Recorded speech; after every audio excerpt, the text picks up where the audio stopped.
We have a trio of terrifying tales that will send chills down your spine.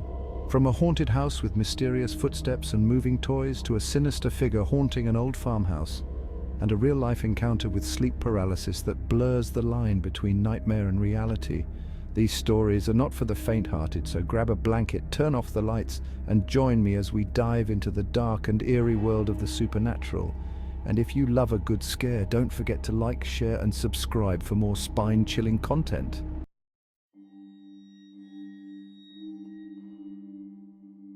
I've been haunted by the paranormal for as long as I can remember.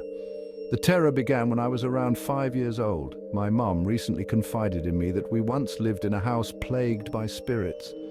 She's spiritually attuned, often having dreams that come true. In that house, I used to tell her about a tall man in an old top hat who watched me from my bedroom. We didn't stay there long, and those early memories have mostly faded. When I was 16, we moved to a new state and rented a decrepit farmhouse near my high school, located off an isolated road. This house had an eerie, all-glass corner. Before moving in, my mum would chat with locals at a nearby bar and grill. When they asked about our new home, we mentioned the house with the glass corner, and everyone warned us it was haunted. My mum shrugged it off since we had no other options. Once we moved in, the real horror began. The attic, with its rotting wooden beams and cobweb-covered corners, became a place of dread for me. Whenever I ventured up there alone, I heard a little girl's whisper, chilling and clear. At night, I'd wake up paralyzed with fear, seeing the man in the top hat standing in the corner of my room, his dark presence suffocating. My brother and I would play hide and seek, and I'd hide behind the crumbling chimney in the attic. One time it was pitch black. As I crouched there, I felt a cold breath on my neck and heard children giggling right beside my ear.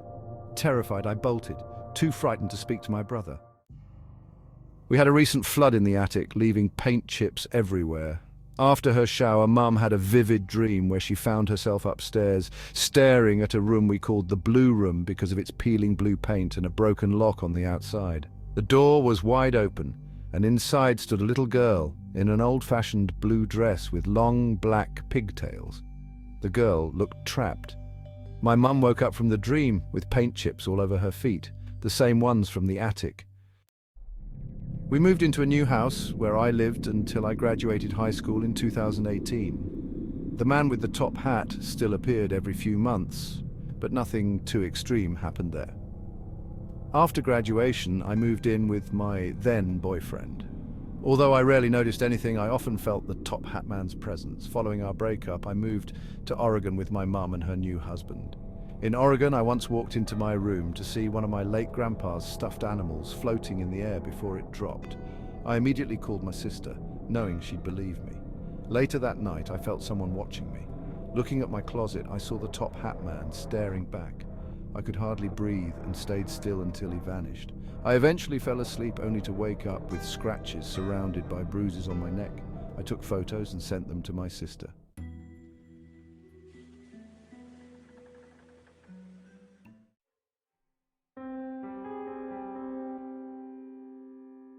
My dad worked early morning shifts, leaving the house between 4 a.m. and 5 a.m. He would always tell us about the eerie, random footsteps he heard around the house at that hour.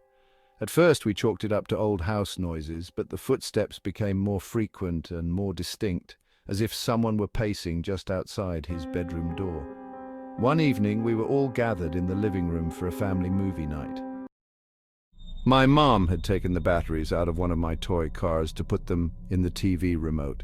The car had been one of my favorites, but it was now just a lifeless piece of plastic. A few minutes into the movie, just as we were getting comfortable, the toy car began to move on its own. At first it was just a slow, almost hesitant crawl across the carpet. We all noticed it at the same time, the car gliding along without any batteries to power it. My mom, eyes wide with disbelief, picked up the car and shook it, showing us the empty battery compartment. There was no logical explanation for why it moved. We stared at each other in stunned silence, the only sound in the room the low murmur of the movie playing on the TV. The atmosphere grew thick with tension, every creak and groan of the house magnified in our heightened state of fear. As we sat there trying to make sense of what we had just witnessed, the footsteps my dad had mentioned began again.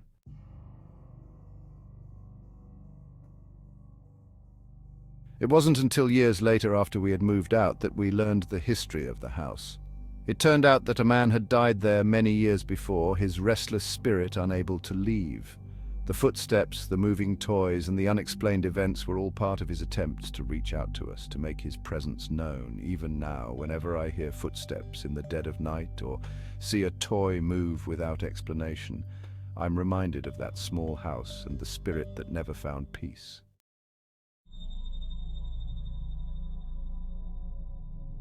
It was the middle of the night when I awoke, feeling an oppressive weight on my chest.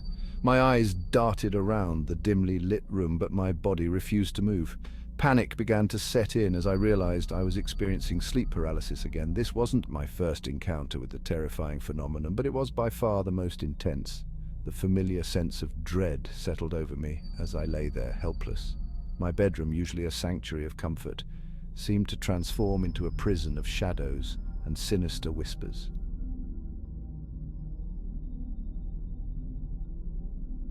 Suddenly, I felt a presence in the room with me. Out of the corner of my eye, I saw a dark figure standing in the corner, shrouded in darkness. The figure was tall and indistinct, but its eyes glowed with a malevolent light. It watched me with an unnerving intensity, and I could feel its gaze boring into my soul. My heart pounded in my chest as the figure began to move. It glided towards me, silent and swift, until it stood beside my bed. The closer it came, the colder the room seemed to get. I tried to scream, to call for help, but no sound escaped my lips. The figure leaned over me, its face inches from mine. I could feel its cold breath against my skin, and the air around me grew thick with an overwhelming sense of despair. It whispered something in a language I couldn't understand, but the tone was clear. It was a message of doom.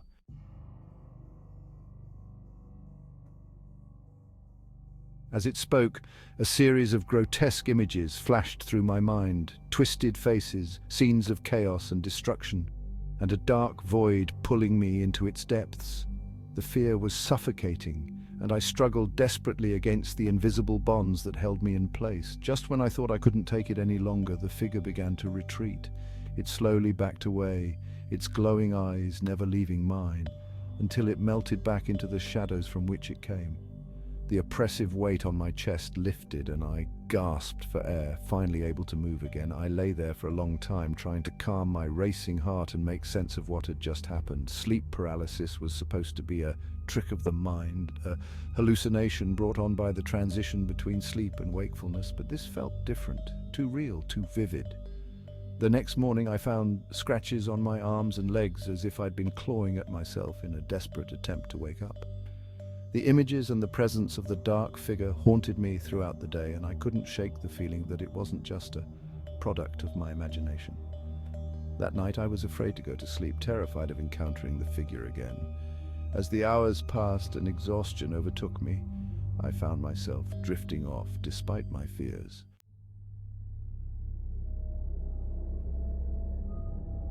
My eyes fluttered shut, and once again I felt that oppressive weight descend upon me. The dark figure was back, and this time it whispered my name. Thanks for tuning in. If you enjoyed this video, don't forget to like, share, and subscribe. Your support helps keep the chills coming. Got a spine-tingling story of your own? I'd love to hear it. Send your scary stories to my email, and you might just see it featured in an upcoming video. Stay spooky, and I'll see you in the next one.